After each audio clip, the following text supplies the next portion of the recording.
400 000 $ quoi. Pour les dessins là. Voici les prix que les gars là m'ont vomi. J'ai signé le bail. Vous n'êtes pas encore bilingue. Être bilingue est chic de. The price range, just for me to have an idea. On est dans les 350 000 $ pour construire. J'ai vu le chiffre d'affaires, j'ai pas encore vu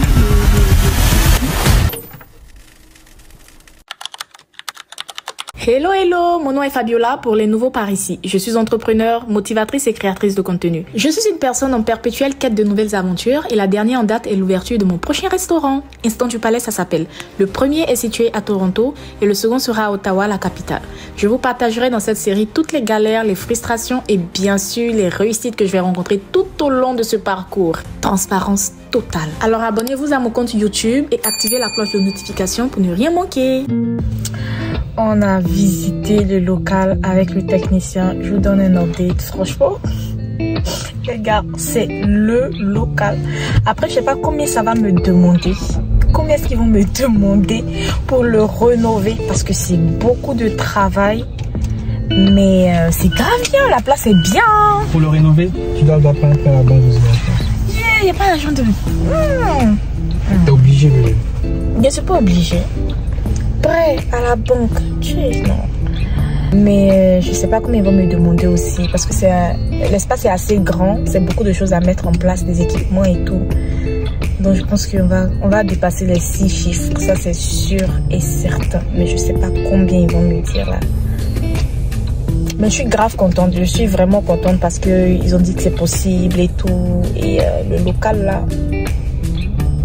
Ce qu'il faut savoir, c'est que j'ai visité énormément de locaux à Ottawa et franchement, c'est la galère. C'est la galère dans le sens où déjà, je n'ai pas tous mes critères réunis dans un seul local. Donc ça, c'est le premier point. Et le second point, c'est que même quand tu trouves un local bien situé, on va dire un café n'a pas les mêmes régulations qu'un restaurant. Ça veut dire que pour un café, tu n'as pas besoin de hôte commercial, alors que pour un restaurant, si. Et la hôte commerciale, c'est énormément de travail et ce qui demande le plus de budget. Mais disons que je trouve un café, le café pour racheter que le fonds de commerce du café, c'est 150 000 $ et un café, ça n'a pas énormément de places assises, c'est maximum 15 places assises. Donc 150 000 $ pour acheter le fonds de commerce, tu ne vas pas faire de café, ça veut dire que tu vas racheter des équipements de grill, tu vas installer la hotte, ça te fait beaucoup de dépenses. Et les loyers, c'est ce qui est le plus fou, les loyers tournent autour de 8 000, 9 000 $ net. C'est fou parce que ce qu'il faut savoir, c'est qu'au Canada, les taxes ne sont pas incluses dans le loyer. Donc, si on te parle d'un loyer de 9 000 $, il faut savoir que tu vas rajouter des taxes et les TMI. Les TMI, c'est tout ce qui est maintenance, assurance du building, parce qu'il y a l'assurance du building et il y a l'assurance du business. C'est deux choses différentes. Donc, tu vas payer les assurances du building et tout. Et toi-même, tes dépenses personnelles, donc tes dépenses en tant que business owner ne sont pas encore incluses. Hein. Tes dépenses ne sont pas encore là-dedans. Parce que toi, tu vas acheter le gaz, tu vas acheter l'électricité, tu vas payer ton assurance et tout ça, tout ça.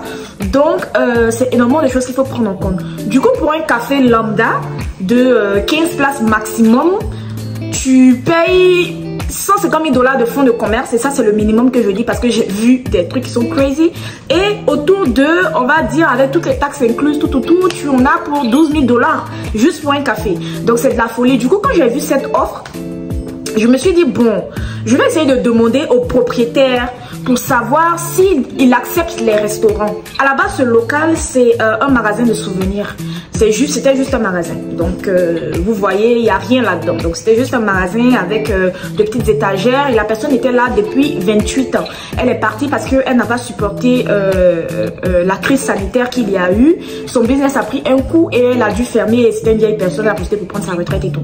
Donc, moi, j'ai demandé au propriétaire, et c'est pas la première fois que je demande à plusieurs propriétaires, est-ce que on peut transformer vos locaux en restaurant? Et beaucoup disent non parce qu'ils ne veulent pas de restaurant, ils veulent pas de bruit, voilà. Et surtout dans ce cas précis, je n'étais pas sûre que le propriétaire allait accepter vu qu'il y a des personnes qui vivent au-dessus de ce local-là.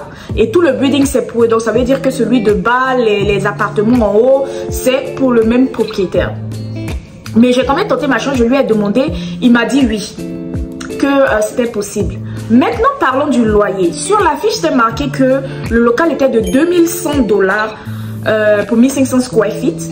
Et lorsque j'ai dit au propriétaire que j'étais intéressée, lorsque je lui ai fait part de mon intérêt, il m'a dit que les 2100 c'était que pour la moitié du 1500 square feet. C'est-à-dire que si je payais 2100 $, c'était que pour avoir 700 square feet. Je lui ai dit, mais attends, c'est pas ce qu'il y a sur ton annonce. Donc, on a commencé à négocier. Il y a eu énormément de back and forth. Je lui ai dit, ben, écoute, moi, j'ai fait mes calculs, c'est pas possible parce qu'il va falloir ajouter les TMI, il va falloir ajouter les taxes et tout. Et ça me reviendrait beaucoup trop cher. Surtout que je dois faire des travaux dans ton local. Si je dois faire un restaurant, il y a des travaux que je dois faire dans ton local. Et c'est pas des travaux à négliger. C'est un travail colossal, en fait. Donc, je vais pas venir te retaper ton local parce que effectivement, même si je retape le local, il ne m'appartient pas. Ça veut dire que le building ne m'appartient pas.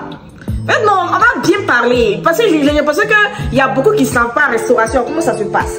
Quand je viens, je retape son building lui appartient toujours. Je n'achète pas le building. Parce que je ne peux pas me le permettre. Je vous donne déjà les prix des loyers là. Donc imaginez maintenant, si tu dis que tu veux acheter, tu ne loues plus. Combien ils vont te dire? Folie. Donc quand tu viens, tu retapes là. C'est tout à son avantage au propriétaire. Donc je lui ai dit, moi je vais retaper ton building. Je serai dedans en tant qu'un restaurant. Mais je ne peux pas me dire 4200. Sachant que moi, c'est un énorme risque que je prends de venir faire tous ces travaux. En tout cas, j'ai discuté avec lui. Il y a eu beaucoup d'échanges. Donc je lui ai dit, mais ça va faire autour de 6 000, 7 000 $. Moi, ça ne m'arrange pas. Ça ne m'arrange pas du tout. Donc je lui ai dit non, j'ai pas cet argent là. Donc il n'a qu'à laisser à 2500 le loyer. On a discuté jusqu'à... Il dit non, il va me laisser à 4000. Après c'est tombé à 3500. Finalement on a coupé la poire en deux. Et c'est devenu 3000 $ de loyer net. Et quand on rajoute toutes les charges du building, donc que je dois payer au propriétaire, ça fait 5200 de loyer. On est pas mal. On est vraiment pas mal. Maintenant, j'ai versé des cautions au propriétaire qui m'a donné une date butoir pour que je lui revienne avec une décision. Vu qu'on s'est entendu maintenant sur le loyer. Donc moi, je dois revenir avec une décision, voir avec les architectes et les inspecteurs si déjà c'est possible de transformer le building. Parce que oui, quand je paye la caution, c'est pour qu'il arrête les visites pendant un moment. Sinon, c'est quoi la garantie? C'est pour qu'il arrête les visites pour que nous, on puisse faire une inspection. Sinon, il m'a dit, si notre personne passe derrière moi, la personne veut le local, lui, il va leur donner le local. Donc, moi, pour lui dire que je suis sérieuse, je lui ai versé des cautions. On s'est entendu sur un montant que je lui ai versé. Et donc, les inspecteurs, ils sont venus, ils ont regardé. Franchement, j'ai tout entendu. J'ai tout entendu durant ces inspections. Il y a au moins... donc, il y a un inspecteur qui est venu qui m'a dit que c'est faisable. Maintenant, on doit contacter les architectes. Il y a eu plusieurs architectes, pour ne pas vous mentir, il y a eu au moins 3 ou 4 architectes qui sont venus, chacun a dit son prix. Je vais vous mettre les exemples de prix qu'ils m'ont dit là. Ça là, c'est pas les prix pour construire, c'est les prix pour dessiner. Parce que avant de construire, tu dois faire des maquettes que tu vas envoyer à la ville d'Ottawa qui va valider ton dessin pour dire que c'est faisable ou c'est pas faisable, c'est avec les normes, ça rentre dans les codes de la construction ou pas. Et donc, pour faire juste ces dessins, je ne peux pas dessiner ça chez moi, il y a besoin d'un expert qui est accrédité par la ville, par le Canada. Pour les dessins, là, voici les prix que les gars là m'ont vomi. Et le truc, c'est que quand ça dépasse 30 personnes, donc ça veut dire que quand le restaurant va au-delà de 30 personnes, il y a beaucoup plus de complications. Donc, les gars, ils me donnent des prix et ils veulent limiter ça à 30 personnes parce qu'ils ne veulent pas aller au-delà. Moi, je leur ai dit non. Ça n'a aucun sens. Moi, je peux avoir un local de 1500 square feet pour n'avoir que 30 places. Parce que mon restaurant, même de Toronto, là-bas, c'est un tout petit restaurant. Mais quand même, quand il y a du monde, on arrive à pousser jusqu'à 35-40 places. Il y a une des designers, là. Elle quitte là-bas, elle vient me dire que ouais, non, dans tous les cas, les inspecteurs de la ville, quand le restaurant sera fini, quand ils vont venir là, ils passent peut-être une fois tous les 5 ans. Donc ça veut dire, ma chérie, mais s'ils passent demi-fois tous les 5 ans, moi je vais être dans les normes. C'est pas à cause de que je fais, moi je fais à cause de moi. Je n'ai pas envie de contravention parce qu'ils peuvent passer une fois et puis te coller une contravention de 20 000 $. Vous serez où à ce moment-là? Vous aurez pris votre argent ou vous serez barré. Donc vraiment, j'étais très ferme. Et le truc, c'est que heureusement que j'ai déjà un restaurant. Sinon, les architectes, ils te prennent de haut comme si tu n'as aucune information, comme si tu ne connaissais rien. Tu vois, ils essayent de t'embrouiller quoi, juste parce qu'ils ne veulent pas faire le taf. C'est beaucoup plus de taf. Ils veulent faire très peu de taf, mais te taxer beaucoup. Vous comprenez ce que je veux dire? Donc, j'ai eu des devis de ouf. Finalement, je suis partie avec un gars. Si on veut savoir si le mur est load bearing ou pas, s'il est portant ou pas, il faut voir. Il faut comme ouvrir le mur pour que je suis certain. Mais si on a les dessins, ça va me donner une bonne idée si c'est vraiment portant ou non. Et là, on peut confirmer à la construction. Ok. C'est lequel des murs ça? C'est lequel des murs de la cuisine? Oui, c'est ça, celui qui split la cuisine en deux cours. Ok. Ouais. C'est ça.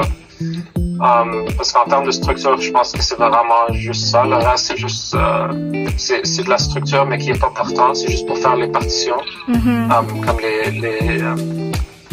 les salles de bain, etc. Et tu penses que les plans pour la ville, ça prend combien de temps environ?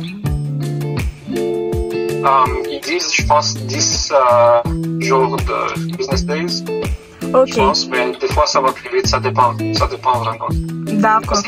Parce que des fois ils n'ont pas des plans comme digital, ils ont des plans comme roulés dans les archives, ils doivent aller les chercher. Ok. Donc c'est comme des plans physiques, puis là nous on doit aller les regarder parce qu'on n'a pas le droit, ils n'ont pas le droit de prendre des photos et d'envoyer ça, donc moi je vais aller là-bas puis je vais prendre des notes, ou faire comme des petits dessins juste pour copier un petit peu. Ok, y a pas de souci. Ça devrait passer, ouais, c'est ça. Donc, je vais préparer tout ça, tout le devis avec toute l'information, puis je t'envoie un courriel. Ok. Puis là, on peut commencer cette semaine qui s'en vient. No problem. I said, hopefully I will continue with you guys for the construction. Yes, hopefully, definitely.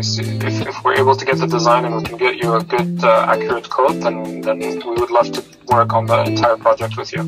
Okay, perfect. Thank you so much, Abdul, for your time today. My pleasure. Have a good weekend. You too. Bye. Take care. Bye. Vous n'êtes pas encore bilingue. Être bilingue est chic, dé. Tu commences en français, tu finis en anglais. Tu commences en anglais, tu finis en français. Oh là là là là là là. Ça donne le genre. Ça donne le genre. Non, mais je mets ça de l'amusement, mais faites un peu d'anglais. C'est important. Hein. En fait, le plus important, c'est de faire des phrases. Une fois que vous savez faire les phrases, là, le reste, on s'en fout. L'accent, le ton, le reste, on s'en fout. Tant qu'on comprend ce que vous dites. Donc, ne vous mettez pas de limites. Ok? C'était la séquence motivation du jour. Parce que moi, j'ai besoin d'être motivé. Allez, on continue. Le propriétaire m'a donné une date pour lui revenir. Sinon, je perdais ma caution. Je fais les inspections pour qu'on puisse me dire si c'est faisable ou pas. Et qu'on puisse me faire un dessin. Mais j'ai demandé des budgets pour les constructions. Souvenez-vous, à la base, je voulais aller sur fonds propres. Hello. Yeah, hey Max, sorry, I forgot to ask you a question. How much do you think it will take to do the renovations? The price range, just for me to have an idea. Just to have an idea, restaurant. So you will be providing all like the kitchen appliances? Yes.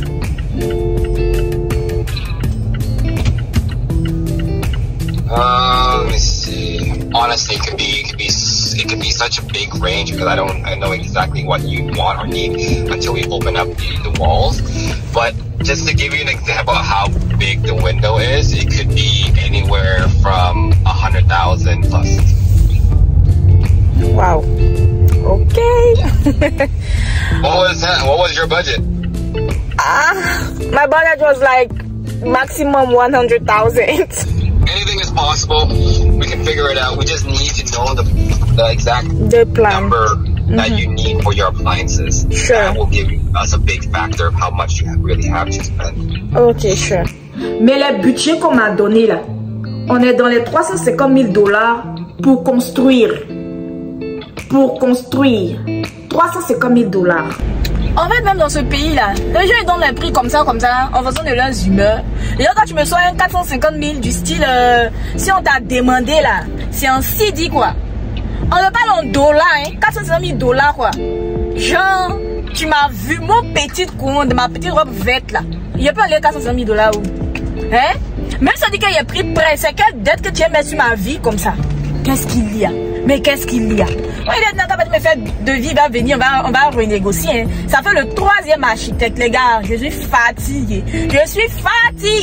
Je veux comparer les devis. Celui-là, par contre, il n'a que de bons avis. Mais il dit ses prix comme ça. C'est-à-dire que là où les gens disent que ouais, que pour faire le dessin de la ville, il faut, je sais pas moi, ses camarades ont dit il faut 15 000 et tout. Lui, ils sont 20 000, 25 000.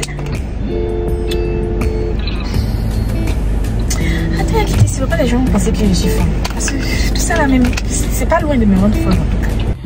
Bon, je suis allée m'acheter un petit bubble tea pour me calmer. J'espère au moins que ça sera bon. Parce que d'habitude, je prends un autre parfum, je prends pas celui-là. J'ai voulu essayer.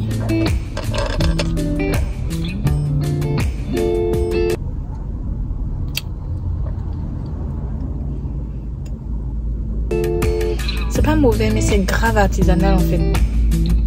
C'est pas sûr à quoi je m'attendais. En plus, on dit yogurt something. Ça n'a aucun goût de yaourt. Ça a que le goût de l'artisanal. J'aurais dû me contenter de ma boisson habituelle. C'est pas d'où j'aime pas. J'aime pas du tout.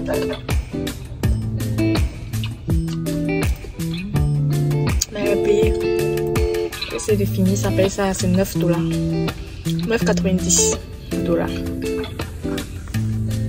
Je suis obligée d'aller demander un prêt à la banque. J'ai une question. Moi, ma question, c'est par rapport au restaurant actuel et à mes chiffres. Bon, je sais pas si tu as vu les chiffres tu as eu la chance de voir les chiffres de la deuxième année. Est-ce que c'est quand même viable d'avoir un autre restaurant à Ottawa? J'ai vu le chiffre d'affaires, j'ai pas encore vu le profit. D'accord. Maintenant, la question qui va se poser, c'est qui vont te demander, c'est comment est-ce que tu peux gérer les deux restaurants. Maintenant, quand tu demandes un prêt à la banque, ils vont pas genre le temps d'analyser ton dossier, regarder ton crédit, voir tes chiffres et tout. Donc tout ça, ça va prendre au moins 1 mois. Ils vont te revenir avec leur décision, le temps de faire les transferts. En tout cas, le temps que tout soit confirmé, on est autour d'1 mois et demi, 2 mois pour la banque. Seulement pour aller à la banque, tu as besoin de ton bail. Pour avoir mon bail, je dois confirmer avec le propriétaire pour signer. Parce que jusque-là, c'est juste une promesse. Je dois signer le bail. Pour aller à la banque, il faut le bail. Moi, j'ai dit au propriétaire, vous savez que je dois faire des travaux dans vos locaux. Il m'a dit oui. Je lui ai dit, est-ce qu'il y a un temps que vous pouvez m'accorder? Donc, il m'a dit oui, il peut m'accorder quelques mois. Il peut m'accorder 3 mois. Du coup, moi, je suis un peu dans l'impasse. Dans le sens où, quand tu soumets les dessins à la ville, ça prend 1 à 3 mois avant d'avoir une réponse de la ville. Et genre, la première réponse de la ville, c'est pas que, ok, automatiquement, on travaille, on commence les travaux. C'est pas comme ça que ça se passe. Quand tu soumets à la ville va te revenir avec de premiers commentaires que tu vas ajuster avant de resoumettre. Donc ça, c'est le premier point.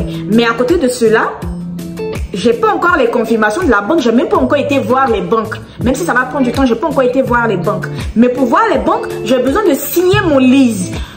Donc ça veut dire que je dois prendre une décision là, très risquée. Pas trop bizarre. C'est tant que t'as pas un truc, tu peux avoir l'autre, mais sauf que pour avoir le truc, il faut avoir l'autre. Tu vois? C'est ça, c'est codépendant et puis c'est vicieux quoi. Parce que tant que si je n'ai pas le bail, je ne peux pas aller vers la banque pour avoir le prêt. Et si je n'ai pas le prêt aussi, je ne peux pas avoir le local. Et je ne peux pas commencer les travaux si je n'ai pas le prêt. C'est vicieux. C'est à ça que ça sert les dépôts d'avant. C'est pas rien non plus quoi. Et le bailleur va jamais accepter. Il va jamais me dire que ok, tu as 1 mois gratuit pour aller prendre la banque. Si la banque se dit non, on remet sur le marché. Il va jamais me dire. Ça fait regarde combien de temps déjà on fait les back and forth. Il y a depuis ça fait plus d'1 mois qu'on est dans ça là. Et puis il y a quand même lui dit que non, faut enlever le délai de 6 là. Faut enlever le délai de 6 là. Faut mettre fin du. Il n'y a pas qu'il s'agit, il faut aller sur le principe que au pire des cas, si la banque refuse. Et là, on parle du principe que la banque va accepter, tu vois. C'est en fait le plus important là. Là, tu parles du principe que positivement, la banque va accepter, c'est comme ça. Je dis, moi, ce qui me fait peur, le truc, c'est que je ne peux pas attendre que la banque me confirme avant de commencer les travaux parce que j'ai un délai. Et au bout d'un moment, je dois commencer les travaux. Moi, j'ai pas envie de transférer de l'argent au gars là aussi. J'ai fini de lui transférer l'argent et puis la banque va venir dire oh, c'est ceci, c'est cela et tout. Je suis dans une super mauvaise passe. Je ne peux pas non plus dire au bailleur que ouais, écoute, attends jusqu'à ce que la banque confirme. C'est 2 mois d'attente alors que lui il doit mettre son truc en location, il doit louer quoi. En fait, moi-même, ma vie, c'est les risques. Ça veut dire que même si la banque n'a pas encore accepté, je dois aller confirmer mon lease et commencer les dessins. Et puis, pendant ce temps, la banque traite mon dossier. Mais votre go là, en fait, votre go là, je sais pas. C'est son petit corps là. Je sais pas sur quoi elle compte dans sa vie. J'ai donné mon OK à l'architecte. On a commencé à faire les dessins, mais vraiment, il y a eu énormément de conversations. Il y a eu tellement de conversations entre l'architecte, le propriétaire, les banques, l'architecte, le propriétaire, les banques, l'architecte. pour être honnête, 350 000 $, je trouve que c'est énorme, c'est excessif. Donc, j'ai demandé d'autres devis, mais les devis ne sont pas loin des 200 000 en fait. Donc, le tout, c'est que quand tu demandes de l'argent à la banque, tu dois venir avec un 40% parce que les restaurants sont des métiers à risque. Donc, tu dois venir avec, tu dois avoir déjà un apport de 40%. Ça, c'est pas le plus compliqué. Moi, mon problème, c'est que le loyer, actuellement, tout inclus, est déjà de 5 200. Du coup, avec la banque, par mois de loyer, si on rajoute les frais de la banque que je dois payer, je serai autour de 2500 $. Donc, ce qui fait facilement 7700 $ de loyer. Je trouve que ça reste quand même une bonne affaire par rapport à tout ce que j'ai visité, tout ce que j'ai vu, tout ce que j'ai entendu par rapport à la location, enfin la localisation, pardon, et par rapport à la courtoisie du bailleur. Franchement, ça c'est très important. Ceux qui ouvrent leur restaurant, ceux qui vont ouvrir leur business, si votre bailleur, c'est dit que vous n'avez pas le flair là, c'est dit que si vous ne le sentez pas, ça laissez. Même si vous êtes coincé, laissez. Père, celui de Toronto, c'est qui me sert jour et nuit. Je vis ça. Laissez. Mais ce propriétaire, il m'a dit que le building, c'est pour ses parents. Lui-même, il est entrepreneur. Donc, il voulait juste louer ça. Pour le moment, bon propriétaire, je suis contente. Et quand j'analyse le tout, je me dis, it's still worth it. Ça veut dire que tout inclus, je suis autour de 7700 $. Même si on pousse même 8000 $, ça vaut même pas tout ce que j'ai visité. Les cafés, les coins mal situés, paumés, où on te donnait des loyers de ouf. Ça vaut pas ça, tu vois. C'est pour ça que les gars, il y a beaucoup qui me disent que oui, à Ottawa, ici, on n'a pas de restaurant chic où aller s'asseoir. Les restaurants chics, là, c'est énormément d'investissement et d'argent.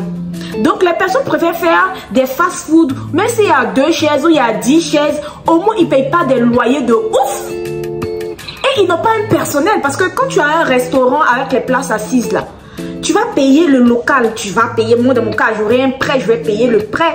Je vais payer pour les employés parce que plus le local est grand, plus tu as besoin de main d'œuvre. Tu vas payer pour les employés, tu vas payer pour les équipements de cuisine, tu vas payer pour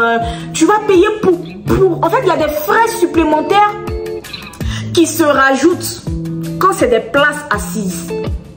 C'est pour ça que les gens peuvent faire des fast-food. Mais c'est stratégique en fait parce que au fast-food là, il faut quoi? Si tu as tout casser 2 employés. Tu comprends? 2 employés, bon, dépendamment de la taille, hein, 2 employés. Donc, les frais sont réduits. Vous comprenez? Tout calcul que tu fais là, c'est pour quelqu'un qui a même mes prix. Il n'y a pas que quelqu'un qui est capable de dire, mais c'est cher. Calculez à moi, mais c'est cher là, il n'y a pas de temps ça. Il n'y a pas de temps. Bon, il n'y a pas vous faire des trucs trop chers, mais vous savez que c'est la qualité. Vous voyez l'investissement, vous voyez l'argent, vous voyez mes réflexions. En tant que moi, quand on venait au départ trop discuter, vous donnez, puis vous rajoutez un peu dessus. Vous dites que non, Fabiola, ça là, tu vois, non? Très risqué. J'ai signé le bail. Sans avoir de réponse de la banque. J'ai signé le bail. On a des choses à soumettre à la ville, quoi. Donc, c'est ça. Donc là, je suis venue visiter encore. Attendez, comment